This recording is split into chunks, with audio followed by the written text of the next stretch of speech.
Estamos de regresso para aquela que será a última conversa deste espaço, Gente de Pouca Fé.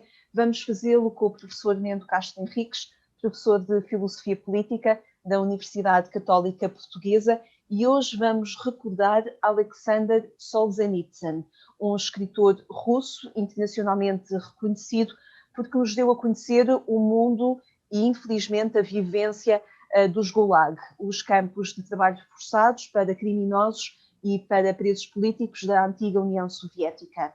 Este espaço, Gente de Pouca Fé, é um conjunto de conversas em torno de diferentes percursos e diferentes biografias que no espaço público assumem a descrição das suas convicções, mas das suas convicções mais íntimas, mas cujas ações são marcadas por valores religiosos. Olá, professora, obrigada por se juntar a nós mais uma vez. Viva Lígia, quem nos acompanha, obrigado. Obrigada, professor. Hoje escolhemos, o professor Mendo Castro Henriques escolheu olharmos para esta figura de Alexander Solzhenitsyn, um escritor russo que viveu, que nasceu no início, digamos assim, do século XX, 1918, portanto, apanha ali toda a consequência da Revolução Russa e deixa-nos no ano de 2018. Um escritor russo que encontrou a sua vocação precisamente na escrita. Tem uma marca muito identitária, uma marca cristã muito identitária, apesar de durante 20 anos ter deixado a fé cristã. De qualquer forma, podemos perceber nos seus escritos que esta marca é identitária na procura e no reconhecimento da importância que Deus tinha também na sua vida.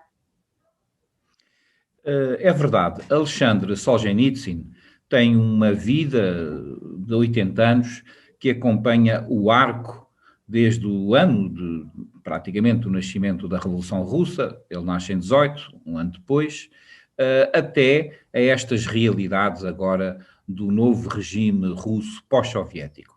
E, portanto, a sua educação, a sua formação, o grande enlevo que ele tinha com a mãe, ele é órfão de pai, as cidades onde ele viveu no princípio, Rostov-no-Don, tudo isso levaram-no a contactar com o que nós muitas vezes chamamos a alma russa, que é aquele enigma de um povo que vive num território tão vasto, tem personalidades tão ricas e ao mesmo tempo tem pressões de tiranos que surgem tão fortes que é de vez em quando como que é obrigado a fazer o seu exame de consciência e a mudar o seu regime. Solzhenitsyn vive, de facto, a maior parte do tempo no regime soviético, até à queda, depois da queda do muro, 1991, vai ter um período de exílio nos Estados Unidos e vai regressar à sua terra natal, já reconhecido, depois de ter feito aquelas grandes obras que muitos dos que nos acompanham conhecerão, talvez a mais conhecida, o Arquipélago Gulag. Uhum. E desde cedo, ele, como diz o professor, ele foi marcado por este regime autoritário, desde cedo com imagens muito fortes de famílias separadas, de pobreza, e estas imagens com que cresceu e que o foram marcando aos 3, aos 6 e até aos 9 anos, quando ele próprio decide que a vocação dele é escrever e que já não pode deixar de escrever, testemunhando todo o processo pelo qual passou, esta aproximação ao poder autoritário com que cresceu e que viveu podia ter desembocado numa adesão ao poder estabelecido, mas não foi isso que aconteceu. Ele foi viver interiormente uma grande luta, ou por outra, interiormente ele foi procurando sempre cultivar a liberdade de consciência. É verdade, ou seja, ele, como todos os jovens da sua altura, foi educado no regime soviético e, portanto, na educação nos princípios marxistas, que não eram debatidos, e os quais ele sustentou até aos 30 e pouco anos de idade. Contudo, na sua infância, ele tinha um acompanhamento religioso e é uma experiência que ele faz e que vai pondo ao longo dos seus livros de quais são as suas primeiras memórias. E uma das suas primeiras memórias é aos 3 anos, de ele estar numa igreja, estamos em 1921, e entrarem, enfim, os soldados soviéticos, era uma unidade de elite, a cavalaria de Budiane, pela igreja adentro, interrompeu naturalmente o serviço religioso, saqueou parte da igreja e ficou-lhe esta impressão: o que é que se passa na minha terra? Tinha 3 anos. Como é que uma criança de 3 anos concebe este evento? Mas é o primeiro evento da vida dele.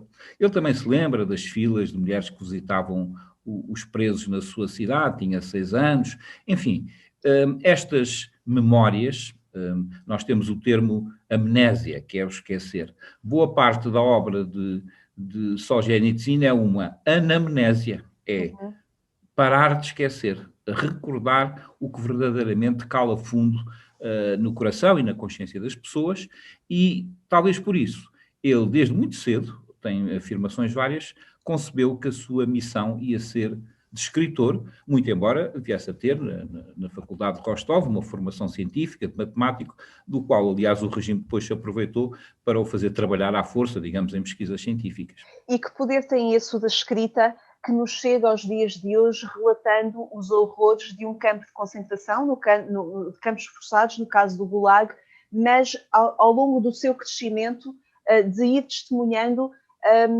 as inseguranças, as inquietações com que ele próprio se ia confrontando também. Ele cedo percebeu o poder da escrita. Sim, sem dúvida. Ele, quando tem 20 e poucos anos, enfim, 23, surge a Guerra Mundial. A Segunda Guerra Mundial, isto é, a Alemanha nazi invade a Rússia e sabemos que foi uma tragédia. Os números são horríveis. Fala-se de qualquer coisa como 27 milhões de mortes na Rússia, é disso que estamos a falar, ou no conjunto da União Soviética, entre soldados e, sobretudo, como se calcula, civis, com atrocidades. Ele vai para a frente de combate, é um militar na artilharia, lá está, o ser matemático servia para fazer cálculos, e foi até condecorado por bom desempenho militar. No meio dessa campanha, ele escreve a um amigo algumas observações, nós diríamos quase inócuas, de que a guerra não estava a ser bem conduzida. A censura militar intercepta essas cartas, ele é sumariamente julgado e preso, e recebe logo uma pena de 8 anos de prisão num dos campos de concentração, campos de trabalhos forçados, que recebem esse nome de Gulag. Foi um nome... O nome existe, é um nome oficial, quer dizer, administração, é um conjunto de letras, naturalmente, que em russo significa Administração Geral dos Campos, e que ele, com 8 anos, em condições naturalmente duríssimas, de tudo, de falta de alimentação, de falta de higiene, de temperaturas, enfim, frígidas, e sobretudo de ver o sofrimento de muitos dos seus camaradas de prisão que caíam mortos devido a essas condições ou que eram pura e simplesmente assassinados. A memória de Solzhenitsyn começou a funcionar. Ele não tinha propriamente onde escrever. Ele foi guardando todos esses acontecimentos e só bastante mais tarde, quando for liberto, é que vai poder falar e pôr num livro volumoso e que saiu e que o obrigou a ser exilado à Rússia e que se chama o Arquipélago Gulag, porque precisamente a União Soviética teria mais de 100 ilhas, digamos assim, 100 pontos que formavam esse regime, o chamado a repressão stalinista. E onde é que podemos perceber o seu regresso à fé cristã depois de 20 anos de silêncio? É um processo muito, muito moroso. Como disse, ele tinha uma formação científica, tinha o que se chamava o materialismo dialético, ou Diamat, e a União Soviética tinha dado passos de reconstrução. Portanto, ele, como todos os jovens soviéticos, e sobretudo depois da invasão alemã, primeiro estava, digamos assim, a defesa da Rússia, fosse qual fosse o regime. O que ele viu é que, a pouco e pouco, esse sofrimento intenso, os gregos, que inventaram, entre outras coisas, a chamada tragédia grega, definiam a tragédia grega com 2 palavras: aprender através da dor. A expressão grega patein matein. A dor é que nos ensina. E foi a dor não ensinou Solzhenitsyn. A dor retirou-lhe aquela capa aquela rigidez que ele tinha aprendido com o marxismo-leninismo e fez vir ao de cima a sua fé de infância, a sua experiência na Igreja cristã, ortodoxa, naturalmente, estamos na Rússia, e, sobretudo, o sentimento de acompanhamento que ele derivava dessa fé. E ele acabou por reconhecer que, apesar das suas muitas vacilações, ele escreve isso, ele diz isso, diz ele que porque até mesmo em minhas vacilações tu estavas comigo. É interessante perceber que acaba por fazer aqui fazer ressonâncias até para a escritora judia Etty Lezum, que acabou por descobrir Deus também no campo de concentração e foi no meio desse horror e desse holocausto ter a certeza que Deus estava com ela e procurar levar Deus às outras pessoas que viviam as mesmas condições que ela. Mas ele, o Alexander Solzhenitsyn, a dizer que até mesmo nas suas vacilações descobria que Deus estava nele e com ele. Portanto, é esta certeza que permanece, apesar de todo o percurso sinuoso e das condições extremas em que ele viveu. É isso mesmo, Lígia, e não se trata de uma experiência meramente individual, porque ele está não só em contacto com o sofrimento dos seus camaradas de prisão, de campo de concentração, e isso vê-se muito bem, aliás, essa citação vem da sua primeira e talvez mais famosa novela, chamada Um Dia na Vida de Ivan Denisovich. Este título é como se fosse um dia na vida de um preso como outro qualquer. Aliás, aparecem só os dois nomes, os russos têm um nome próprio, depois tem o segundo nome, que é o nome chamado patronímio, que é o nome do filho de alguém, e não aparece o apelido. Portanto, é uma pessoa, um representante, essa novela é uma ficção, fala de um carpinteiro, e as 24 horas do dia são uma verdadeira tortura, mas é uma tortura no qual ele nunca perde, digamos assim, a sua estrutura, digamos, de dignidade e de caráter, embora sujeita às piores penas. Naturalmente, retrata, em parte, uma experiência autobiográfica, e essa obra teve tanta importância que o Solzhenitsyn pegou nela. Ele não era conhecido, era um professor, ensinava matemática, já tinha saído dos campos de concentração, já estamos em 1961, ele já está a ver 43 anos. Dirigiu-se a uma das grandes editoras russas, a editora Novimir, e disse: tenho aqui um livro que queria publicar. E o editor, que era um poeta conhecido, Tvardovsky, durante uma noite inteira não dormiu, digamos, a ler o livro, viu que estava ali uma espécie de bomba espiritual, porque retratava o regime stalinista de uma forma, pois, com muita pujança literária, e dirigiu-se, em último caso, ao próprio Khrushchev, que era o secretário-geral do Partido Comunista, estava-se numa chamada fase de degelo ou anti-stalinista, e, portanto, Khrushchev, ele mesmo, o número 1 da Rússia, deu autorização para que fosse publicada essa obra, Um Dia na Vida de Ivan Denisovich. E, como era a Rússia, foi publicado aos milhões e foi realmente um marco, não só na vida pessoal de Solzhenitsyn, mas foi um marco para a história da Rússia, porque, bem, então foi isto que Stalin fez durante 10, 20 anos, não queremos voltar aí. Pergunto-lhe, professor, se a obra de Alexander Solzhenitsyn é fundamental para percebermos o percurso que a Revolução Russa causou no mundo, concretamente também na União Soviética, desde a sua gênese, as consequências e também a forma de sair dela. A obra de Alexander ajuda-nos a entender isso. Sim, porque, mais uma vez, ele, sendo um cientista, tinha dotes de escritores absolutamente extraordinários. Vai-lhe ser atribuído o Prémio Nobel de Literatura, entre outras coisas, em 1970. Ele não se pôde deslocar a Estocolmo para receber, porque senão, dizia ele, se eu saio da Rússia já não me deixam entrar, e ele amava o seu país. E depois dessa primeira obra que ele fez sobre um entre muitos prisioneiros, ele faz uma segunda obra também muito importante chamada O Primeiro Círculo. O Primeiro Círculo, ele experimentou isso, eram os laboratórios prisão onde os cientistas tinham de trabalhar para o Estado soviético. fazendo pesquisas, não estavam naquelas condições tão duras, porque senão não podiam trabalhar, mas estavam presos, não podiam ver a família nem ninguém. Melhor, viam uma vez por ano. E ele, com essa obra, O Primeiro Círculo, mostra mais uma vez que começa a alargar a sua escrita, não apenas a experiência autobiográfica, mas o que é que acontece aos outros. As obras sozinhas em si têm uma característica, enfim, que se tornou muito conhecida. Não tem o herói sozinho, não há só um protagonista. É a comunidade que sofre, é a comunidade, uns aprendem, outros não aprendem, uns voltam à fé, outros são os torturadores. Mas é sempre uma obra com heróis coletivos.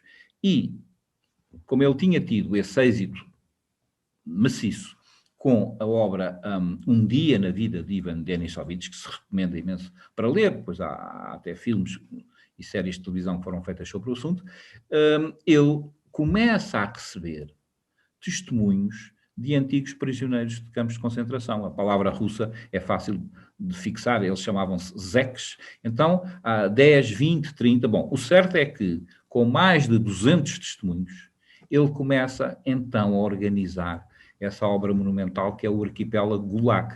Aí já não se trata, não está centrada na experiência dele, mas é uma obra como que é a voz de um coletivo de milhões, porque, infelizmente, nesta tragédia passaram milhões pelos campos de concentração soviéticos, que chegam a ele e com o qual ele organiza o Arquipélago Gulag.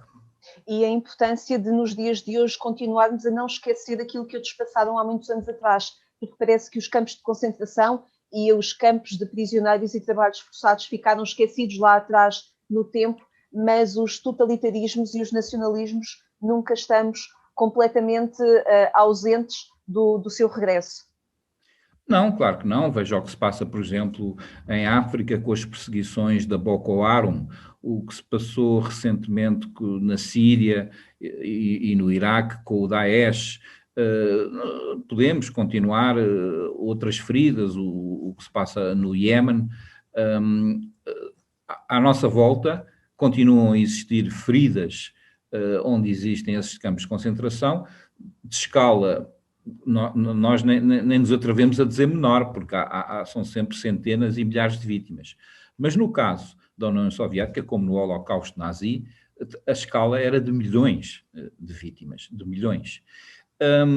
E o Arquipélago Gulag, ele escreve, que descreve essa perseguição. Ele tentou publicá-lo, ele descreveu clandestinamente, mas sucedeu que o elemento dactilografado foi apreendido pela polícia. A pessoa que o ajudava a dactilografar, Elizabeth Vorononskaya, e ela apareceu, passados dias, apareceu morta, é tétrico, mas é assim, enforcada. Não sabemos se foi a polícia política soviética, se foi um suicídio, porque ela sabia que estava a perder um documento. Felizmente, havia uma cópia de microfilme que Solzhenitsyn era um cientista, portanto tinha acesso a algumas capacidades, microfilme não era assim uma coisa tão conhecida na altura, que ele tinha enviado para a Alemanha. E então a obra Arquipélago Gulag vai surgir no estrangeiro, não surge na Rússia, em 1973, mas isso vai fazer com que o poder o persiga, lhe retire a nacionalidade russa e o expulse para a Alemanha. Não o matou, porquê? Porque ele já tinha tido o prémio Nobel, era muito conhecido, estava em comunicação com o que se chamava os dissidentes soviéticos, que editavam muita literatura clandestina, não é? Portanto, o regime russo não o quis prender, não o quis matar, porque isso saberia que era demasiado notório para a opinião pública mundial, mas então expulsou-o da Rússia, o que, aliás, muito custou a Solzhenitsyn. Aliás, ele depois regressa à sua terra natal, onde acaba por falecer, e é reconhecido também na sua terra natal pelo legado que deixa, não é?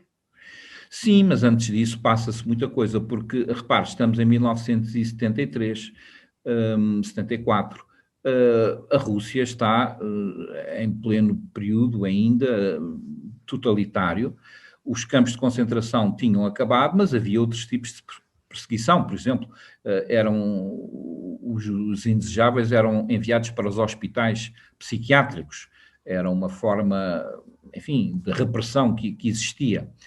Nomes como Andrei Sakharov, Prémio Nobel de Física, ou André também Amalrik, um escritor muito conhecido que escreveu Sobreviverá a União Soviética em 1984. Portanto, havia vozes que achavam que, como era incomportável a manutenção daquele regime. E eles eram solidários entre si. Ou então ainda há um conhecido músico e violoncelista chamado Rostropovich, também era, enfim, é um dos nomes grandes também da história neste caso da música, e todos eles, e uma cadeia muito grande de resistentes, se apoiavam, pelo que quando Solzhenitsyn é exilado para o Ocidente, ele recebe também o apoio do que se pode chamar, foi a primeira vez que os movimentos de esquerda, até mais os intelectuais, disseram se isto é o comunismo está acabado. Por exemplo, Jean-Paul Sartre, muito conhecido, ou Heinrich Böll, outro escritor alemão, que aliás o recebeu em sua casa. Solzhenitsyn, na sua casa na Alemanha. Solzhenitsyn não quis ficar na Alemanha, não quis ficar por ali, e foi como para um retiro para os Estados Unidos. Para um retiro, porquê? Porque foi escolher um estado muito remoto e cheio de neve e muito pequenino, que é o estado do Vermont. Ele não foi para Nova Iorque, nem para São Francisco, foi para o campo, em condições climáticas parecidas com a sua Rússia. Porquê? Porque queria escrever. Era essa a sua paixão de menino, era a sua vocação e era a marca que ele queria deixar. E então é nos Estados Unidos que, lá está, com base em notas que ele aí tinha facilidade de tirar, que ele vai criar uma sua obra, que ele considera a mais importante, curiosamente, na auto-interpretação, que em Portugal está publicada em parte, o conjunto chama-se A Roda Vermelha. Em Portugal existe o Agosto de 14 e o Agosto de 16, e que é, no fundo, a história dos acontecimentos que preparam a Revolução Russa. Portanto, a história da Primeira Guerra, e mais uma vez, é uma história sem um herói, é uma história de muitas vozes que falam entre si, e pelo modo como elas evoluem, é que nós vamos ver como é que a decadência, digamos, a queda de um regime, neste caso a queda dos czares. Solzhenitsyn não apreciava muito os czares, diziam, eles podiam ser bons na política externa, mas eram muito maus na política interna. Quer dizer, tinham grandes planos para expandir a Rússia, mas administravam mal o povo russo. Há algumas semelhanças que têm a ver com o atual regime. Talvez seja um problema da Rússia, não é? É tão grande que é tão difícil de administrar e a tendência para a opressão é grande, e é tão grande que ainda se quer expandir e os vizinhos temem-na. E então ele fala, portanto, desse final, no fundo, do regime czarista e como é que se criaram as condições para vir a Revolução Soviética. E pergunto-lhe, professor, segundo ainda Alexander Solzhenitsyn, a resposta para se terem criado essas condições para o regime soviético estará no discurso dele a aceitar o prémio Templeton, porque a humanidade se esqueceu de Deus. Ele recebeu esse prémio em 1983. O prémio Templeton permeia a afirmação, de alguma forma, da dimensão espiritual na vida, da dimensão espiritual da vida, permeia essa afirmação, e ele, nesse discurso, ele diz que os homens esqueceram Deus. É por isso que tudo aconteceu como aconteceu.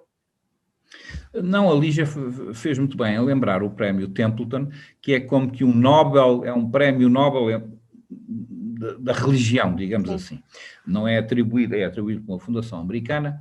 Por exemplo, a primeira pessoa que o recebeu foi a Madre Teresa. A última pessoa que a recebeu foi este famoso, o homem que descobriu o genoma humano, não é? O Francis Collins, um americano. E, de facto, quando alguém é consagrado com o prémio Templeton, quer dizer que fez qualquer coisa pelos outros, fez qualquer coisa de compaixão com uma intenção religiosa mais teórica ou mais prática e ativa. E, de facto, ele no discurso de recepção, depois, naturalmente, eu penso que é 73 que ele recebe, é dos primeiros. O prémio Templeton, 83. É 83, pronto. Então é um bocadinho mais para a frente. Sim. Depois de receber esse prémio, de explicar, enfim, as circunstâncias da Rússia, o que é que estava a acontecer estamos ainda antes da queda do muro, não é? 1983, portanto ele ainda não sabe o que se vai passar, mas ele, para simplificar, todas essas condições que levaram à Revolução Russa, ele vai buscar como que esse barómetro que é qual é a intensidade e a autenticidade da fé entre os russos. E o que ele nota é precisamente nessa decadência da sociedade czarista que, embora houvesse boas medidas, acompanhadas por más medidas também, embora viesse a guerra, o que tinha escapado a pouco e pouco, o que tinha saído da Rússia, era a confiança, era o acompanhamento e a resposta humana às interpelações divinas. E, portanto, aquelas suas experiências de infância, de estar na igreja assaltada, de ter compaixão pelas filas das mulheres que queriam visitar os maridos prisioneiros, de ver a sua avó estremecer perante os ícones, independentemente de ele compreender o que se passava ou não,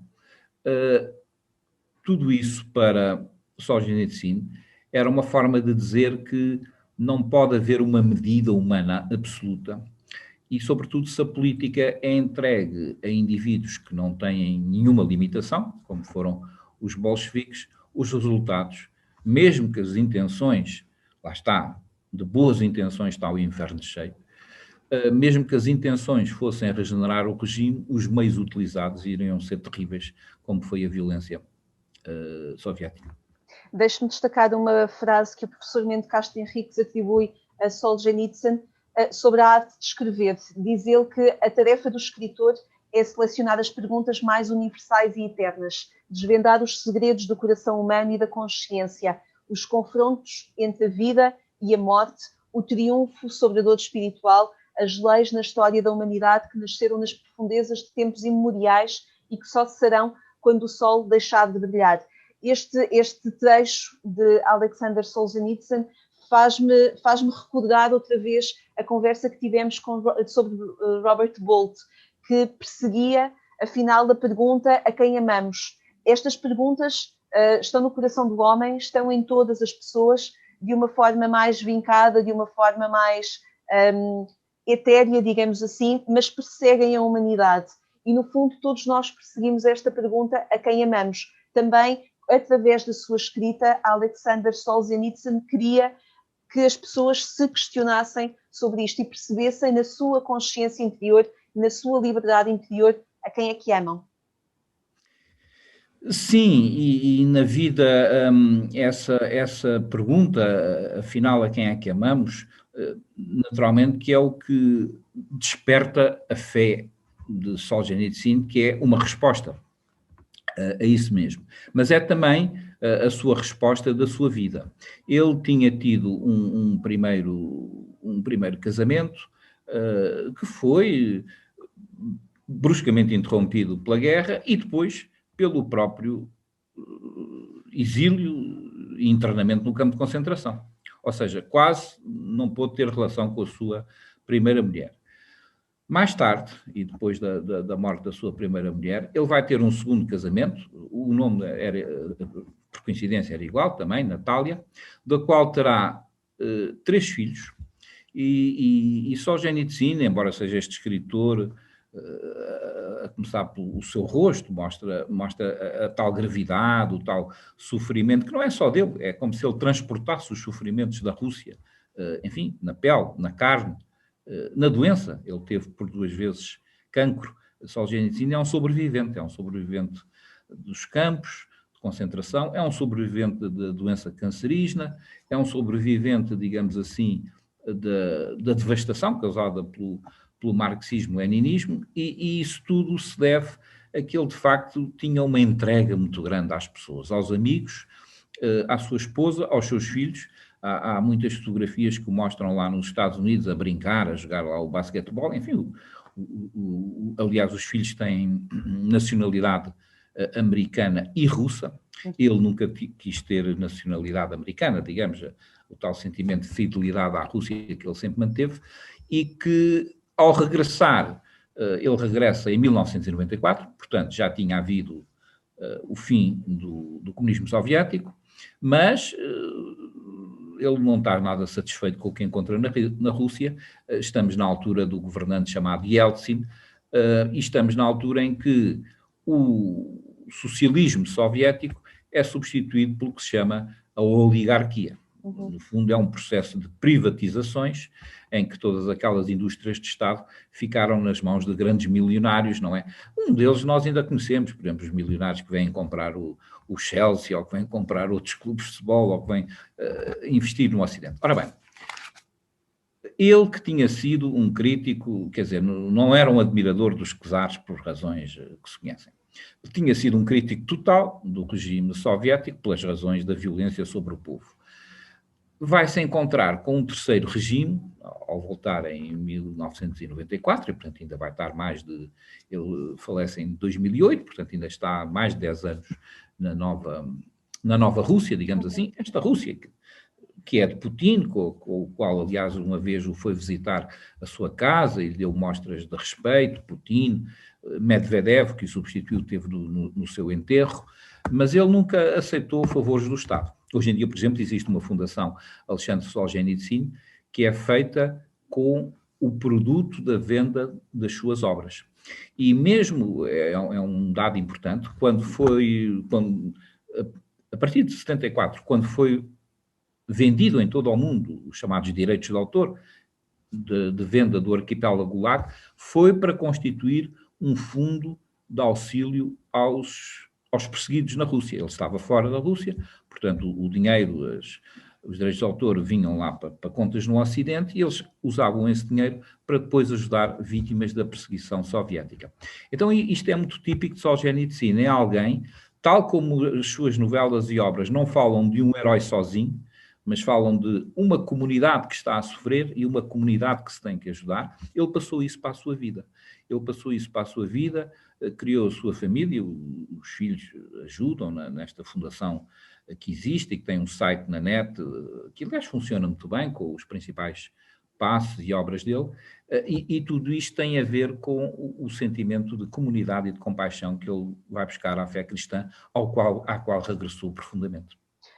Professor, deixe-me, não queria terminar a nossa conversa sem afirmar a importância da arte intelectual. Muitas vezes achamos que os intelectuais, os artistas, os que pensam, são um grupo eleito, restrito, mas queria afirmar consigo fundamental. Alexander Solzhenitsyn, em determinada altura da sua vida, afirmou que nunca parei de pensar, entendi isso como a principal tarefa na minha vida. E ele dizia também que os líderes do mundo precisam saudar os escritores, os artistas, os intelectuais que desejam lutar pela liberdade e ser vozes de moderação nos seus países. Olharmos com o devido carinho, com a devida atenção, com o devido respeito para a atividade intelectual, só nos poderá fazer melhores pessoas e criar melhores sociedades e melhores seres humanos. E também gerar melhores políticas. Sim, essa palavra liberdade é muito importante em Solzhenitsyn, nas suas obras. Os heróis das suas novelas são aqueles que andam à procura o que fazer com a minha liberdade. Os presos, também descritos nas suas novelas, são aqueles que dizem, naturalmente, tiraram-me a minha liberdade. E então a sua obra gira muito, ele que era um cientista, mas que também, e portanto, da matemática, da física, mas que era também um humanista, com os seus dotes de escritor, portanto, ele faz retratos que são absolutamente inolvidáveis, de personalidades que parecem recortados da vida, é essa a função do grande escritor, parecem mais vivos quase, parece que os conhecemos e que podemos falar com os personagens como se fossem pessoas reais, não é? E sabemos o que é que eles vão dizer. E ele traz esses retratos de pessoas ou livres ou a quem privaram da liberdade para pôr a pergunta o que é que eu hei de fazer com a minha liberdade ou o que é que eu hei de fazer com a falta dela. Portanto, tudo passa pela liberdade, mas nada termina na liberdade. Isto é, qual é o apelo que nós sentimos dentro das nossas condições de vida. E, de facto, esta questão, num tempo em que nós estamos dominados por notícias em tempo real, por notícias falsas, por pressões sociais, para saber o que pensar, é muito importante parar para pensar, tal como há a fast food, também há a slow food, tal como há o fast thinking, nós também precisamos do slow thinking, temos que parar para pensar, parar para refletir, e isso é que nos permite, quando lemos obras, e sobretudo as obras com a grandeza de alguém como Solzhenitsyn. Durante a sua estadia nos Estados Unidos da América, e ainda é uma estadia longa, de mais de 15 anos, Solzhenitsyn fez várias críticas ao modo como o Ocidente usa ou abusa ou desperdiça a sua liberdade. Ele era um grande admirador dos sistemas de governo local que ele via na vida norte-americana, mas já tinha mais dúvidas quanto às políticas gerais. E considerava que estamos em 1900 ainda, 1980, estamos antes da queda do muro, ele comparava como é que na Rússia a total ausência de liberdade massacrava as populações, mas no Ocidente a total presença da liberdade era muitas vezes desperdiçada em elementos culturais que ele achava negativos. E ele trouxe essa crítica quando regressou à Rússia. O mais conhecido, não, é porque o mais conhecido documento onde isso é expresso é o chamado Discurso de Harvard, em 1978, que ficou famoso por essas críticas. Очерки изгнания. Все эти прорывы и переливы принесли много лишних досадных волнений. Не без влияния их, в такой густоте, притекавших из Советского Союза, весной 89-го возобновилась после 2 лет моя стенокардия, да частыми приступами, а 2 жестоких. Это, наверное, были микроинфаркты, но я и не доведал. Что ж, сделано в жизни много. Может, я и на последнем плесе, и река не обещает впереди никакого еще локтя. В начале мая я кончил апрель 17-го, последний узел красного колеса, и через 2 дня сказал Али: «А знаешь, хоть и ждет меня могила в Париже, но теперь нет смысла туда ложиться. Временно, когда начались такие передвижки в России. А положи-ка меня пока вот здесь». Показал на участке хорошее место у великанских сосны и березы. Отсюда прямо в Россию. Professor, muito obrigada por nos apresentar e nos fazer recordar e convidar-nos a redescobrir a obra que Alexander Solzhenitsyn nos apresenta, mas também todos os outros que nos juntou neste percurso que realizámos do Gente de Pouca Fé. Peter Benenson, Angela Merkel, Robert Volt, Rachel Carson, Barbara Ward e agora o Alexander Solzhenitsyn. Professor, agradeço-lhe muito o desafio, também pessoalmente, o desafio que me colocou também de o acompanhar nesta redescoberta destas pessoas que nos inquietam e que nos devem continuar a inquietar, porque o seu legado não ficou lá atrás e permanece muito atual para os nossos dias de hoje, concretos, para esta vida em contexto de pandemia que atravessamos. Agradeço muito, professor. Obrigada.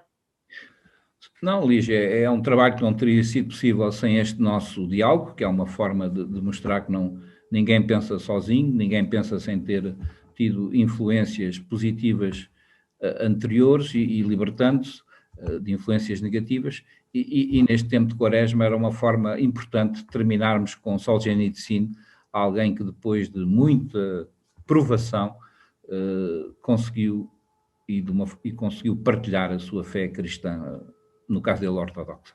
Muito bem, professor. Obrigadíssima. Até breve. Até breve, Lígia. Obrigado também.